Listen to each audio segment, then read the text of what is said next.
Alright, Sunday afternoon, and I think I'm going to install these seat belts. I've had a little miss out here and selected a position for this portion up in there, and I do have in my truck, it just occurred to me, a little camera I can stick up through here and see what the inside of that looks like, the inside of this area, before I drill a hole, just to make sure there's no obstacles or whatnot. It'd be nice to find some additional bracing up in there too, but I'm gonna go grab that and see what I can see. Truck's looking pretty cool, ain't it? Turns out that thing wasn't all that handy. But here's how far I've gotten. I've got the retractor mounted, belts in the center, and the lap belt. I had to take the seat out to get to it. And then I got that mounted. I'll show you how to do it on the other side. I still got the other side to go. I was just figuring it out this far. Alright, here's what you do.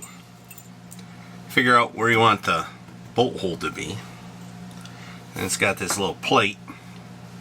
Take the unibit and enlarge it so that this portion, see that sticks out a little bit, will just fit through the hole. That way you can center it up and drill two 3/16 holes, one there and one there, so you can rivet it in place once you get it pulled up in there.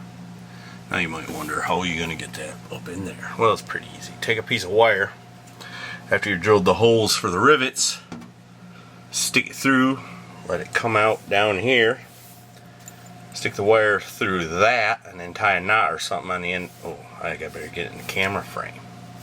Stick the wire down through there, then stick the wire through that hole, tie a knot on the back side, and then just pull it up through behind until you can get the bolt started. Once you get the bolt in there, you can stick your rivets in and rivet it in place, and then it won't fall out. Rivets don't provide any structural strength, just hold it in place so you can get the bolt in, which is pretty handy.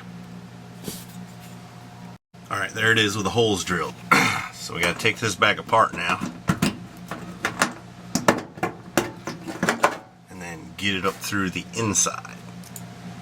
Alright, there we got the wire stuck down through there, and a little bit of a knot on the back side. Now we'll just pull it up in place. There, I think you can see how that works. Now you just stick the bolt in it so you can center up the rivets and then rivet it in. And there it is in place. Now I'm not going to use that bolt. I'm going to use the original seatbelt bolt, because that will allow the bracket to pivot a little bit, where this bolt will not when you tighten it down. And there it is. And all you can see when you're done is that rivet. But I guess we can live with that. Now to install the remainder. Need some armrests, don't I? Well, that'll come. Alright, I got the seat belts done. Couple of thoughts I have.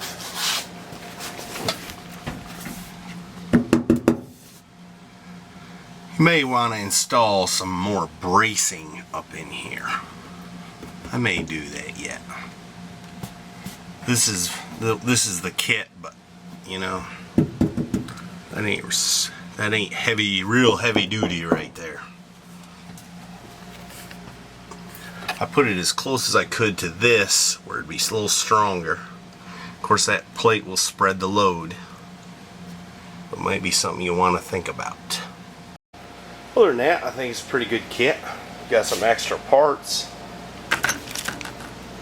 That's alright. You can always use them for something. Oh, and one other minor flaw with the kit. Those little plates come drilled with 3/32 holes. I'm sorry, 3/16 holes, and the rivets they send are 5/32. So, good thing I had some 3/16 rivets. Other than that, it's a pretty good thing. You can try them if you like. Seatbelt Solutions. I'm not getting paid to do this. This is just what I used. Now look at that, would you please? What I thought I fixed, I didn't fix.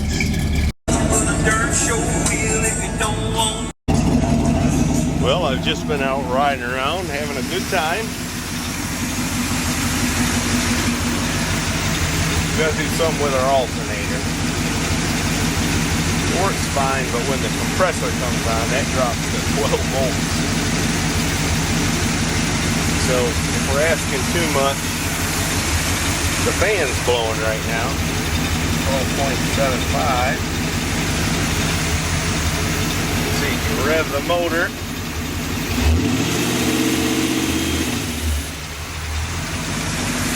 Anyway, we're asking a little too much of that alternator. There's numerous other little things we got to do, but coming along.